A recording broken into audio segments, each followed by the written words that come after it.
Assalamualaikum warahmatullahi wabarakatuh. Saya Atahira dengan NIM 2004-6003. Di sini saya akan menjawab beberapa pertanyaan untuk memenuhi ujian akhir semester mata kuliah Telaah Kurikulum dan Buku Teks Sejarah. Untuk pertanyaan yang pertama, yaitu menurut analisis saudara, apa permasalahan utama pendidikan kita saat ini dan beri alasan kenapa hal tersebut menjadi masalah utama menurut saudara. Nah, menurut saya pribadi, masalah utama pendidikan Indonesia saat ini adalah rendahnya kualitas tenaga pendidik. Alasan saya mengambil masalah ini karena saya pribadi banyak sekali menemui tenaga pendidik saat ini memang lulusan sarjana, namun mereka kurang menguasai bidang keahliannya. Yang kedua, mereka tidak mengetahui keterampilan dasar mengajar. Mereka tidak menguasai keterampilan dasar mengelola kelas, kemudian bagaimana cara mengenal peserta didiknya, bagaimana mengaplikasikan tuntutan yang ada di dalam kurikulum, mulai dari aspek kognitif, afektif, dan psikomotor. Nah, hal-hal tersebutlah yang akhirnya membuat keadaan di dalam kelas tidak terkendali dan akhirnya tujuan pembelajaran yang ada tidak tercapai. Menurut saya, rendahnya kualitas tenaga pendidik adalah masalah utama yang saat ini dihadapi oleh Indonesia. Baiklah, saya akan menjawab pertanyaan yang nomor 2, yaitu program Merdeka Belajar sedang gencar-gencarnya dilakukan oleh pemerintah, mulai dari melibatkan seluruh guru untuk menjadi guru penggerak. Sekolah penggerak juga melibatkan perguruan tinggi untuk turun ke lapangan mengawasi jalannya kurikulum di sekolah, dan banyak program lain lagi. Tentu saja semua program tersebut membutuhkan anggaran yang tidak sedikit yang harus dikeluarkan dari APBN. Berikan analisis saudara mengenai hal ini. Apakah kita benar-benar membutuhkan semua program Merdeka Belajar tersebut, atau ada hal yang sangat krusial yang harus dibenahi dalam pendidikan kita terlebih dahulu? Apa hal krusial tersebut dan kenapa?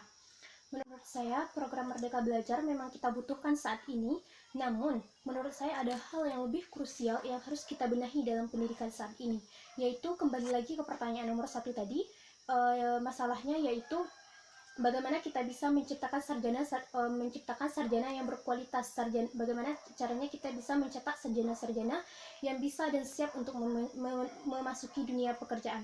Karena banyak sekali kita temui saat ini, sarjana tersebut banyak, namun mereka tidak bisa memasuki dunia pekerjaan. Salah satu masalahnya lagi adalah karena kurangnya lapangan pekerjaan untuk para sarjana. Menurut saya, meningkatkan kualitas sarjana dan membuka ruang yang lebih untuk sarjana untuk bisa mengaplikasikan ilmunya adalah masalah yang sangat krusial yang harus kita tangani saat ini. Baiklah, saya akan menjawab pertanyaan nomor 3, yaitu adalah salah satu contoh materi pembelajaran sejarah Indonesia. Kemudian saudara analisis pembelajaran karakter yang terdapat dalam materi tersebut, berikan alasannya. Materi yang saya ambil di sini adalah peristiwa proklamasi Indonesia yang terdapat pada KD 3.6 pelajaran sejarah kelas 11. Adapun pembelajaran karakter yang terdapat dalam materi ini adalah yang pertama yaitu kegigihan. Sebab jika kita lihat peristiwa proklamasi, para tokoh bangsa Indonesia menunjukkan kegigihan yang sangat tinggi untuk bisa memproklamirkan kemerdekaan Indonesia. Yang kedua yaitu kesabaran, sebab untuk bisa memproklamasikan kemerdekaan Indonesia, para pejuang bangsa membutuhkan waktu yang sangat lama, bahkan mereka harus merasakan penjajahan dari bangsa-bangsa asing lainnya untuk bisa merdeka. Yang ketiga yaitu pantang menyerah dan rela berkorban. Yang keempat yaitu kerjasama, karena untuk bisa memproklamasikan kemerdekaan Indonesia, para tokoh bangsa bekerja sama untuk bisa merumuskan teks proklamasi kemerdekaan Indonesia. Kemudian tidak egois, karena seperti yang kita ketahui, sebelum memproklamasikan kemerdekaan Indonesia terdapat konflik antara golongan muda dengan golongan tua, namun mereka berusaha untuk tidak mengedepankan kepentingannya sendiri-sendiri, tapi untuk kepentingan Indonesia. Baiklah, di sini saya akan menjawab pertanyaan nomor 4, yaitu ceritakan pengalaman pribadi saudara selama sekolah menengah tentang pembelajaran sejarah dan analisis menurut saudara, apa hal mendasar yang seharusnya dibenahi dalam pembelajaran sejarah. Menurut pengalaman pribadi saya sendiri, pembelajaran sejarah di SMA terdapat dua hal, di satu sisi terkadang menyenangkan, di sisi lain terkadang membosankan, karena waktu saya belajar sejarah di SMA ada dua guru sejarah Yang pertama mengajar tentang sejarah peminatan, yang kedua tentang sejarah wajib. Nah, dua guru ini menunjukkan tipe pembelajaran yang berbeda. Yang pertama ada guru yang menyenangkan karena kami tidak hanya disuruh untuk membuat catatan, tapi kami juga disuruh untuk membuat catatan dengan bahasa sendiri. Kami diajak berdiskusi, kami diajak juga untuk menganalisis materi. Namun di sisi lain ada juga guru sejarah yang hanya menyuruh kami untuk mencatat. Setelah mencatat, kami kemudian disuruh untuk menghafal, kemudian di store ke depan hafalan kami tersebut. Akhirnya pembelajaran sejarah terasa membosankan. Jadi ada dua hal yang saya rasakan, di satu sisi menyenangkan, di sisi lain tidak menyenangkan sama sekali. Yang tidak menyenangkan ini yang biasanya membuat teman-teman saya pribadi merasa bahwa pembelajaran sejarah itu sangat membosankan. Padahal jika kita menggunakan metode yang tepat seperti diskusi, seperti membuat catatan dengan bahasa sendiri, kemudian menganalisis materi, menurut saya di situ pembelajaran sejarah terasa menyenangkan. Kemudian menurut saudara, hal apa yang mendasar yang seharusnya dibenahi dalam pembelajaran sejarah?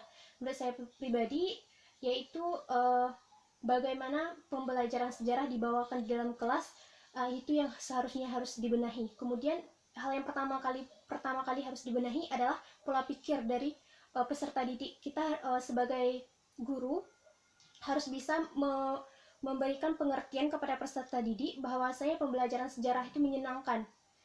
Jika pola pikir peserta didik telah berubah, saya pikir pembelajaran sejarah akan terasa menyenangkan bagi peserta didik tersebut. Baru yang kedua adalah mengelola kelas dengan baik. Berhenti untuk menggunakan metode ceramah secara dominan.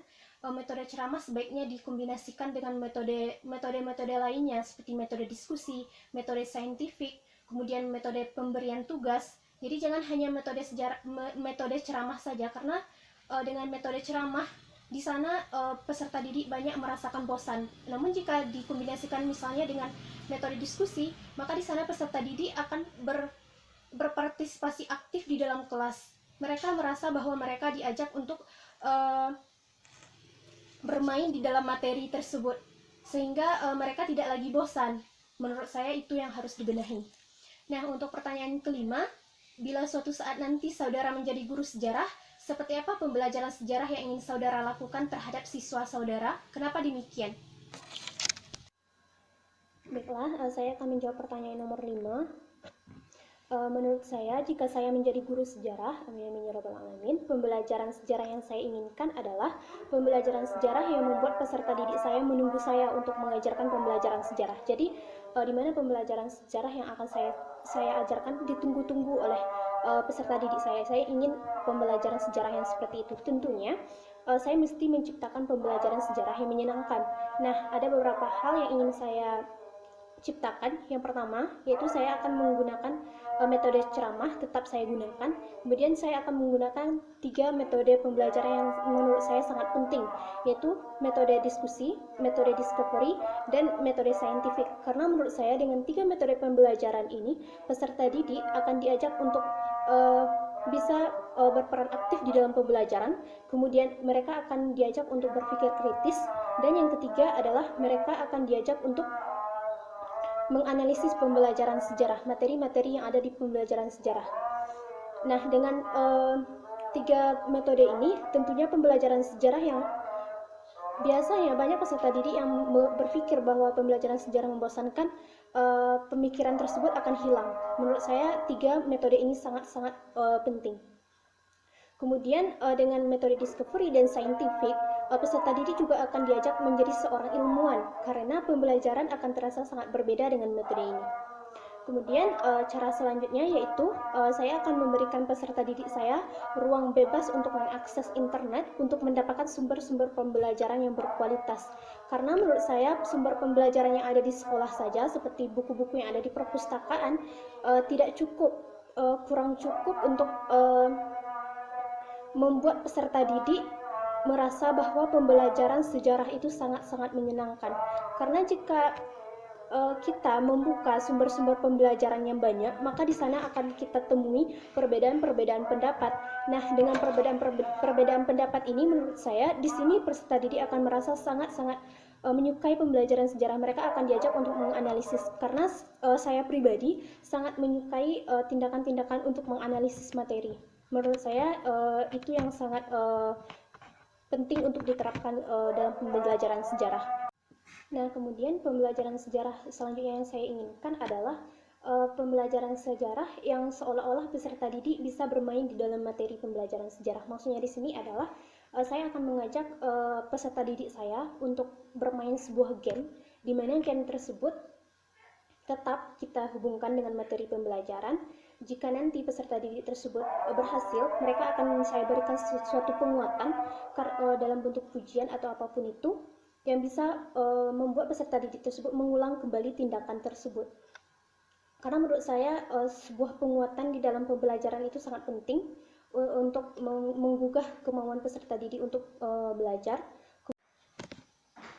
Baiklah, sekian jawaban dari saya untuk ujian akhir semester mata kuliah telah kurikulum dan buku teks sejarah. Untuk segala kesalahan dalam kata-kata dan tindakan saya mohon maaf. Wassalamualaikum warahmatullahi wabarakatuh.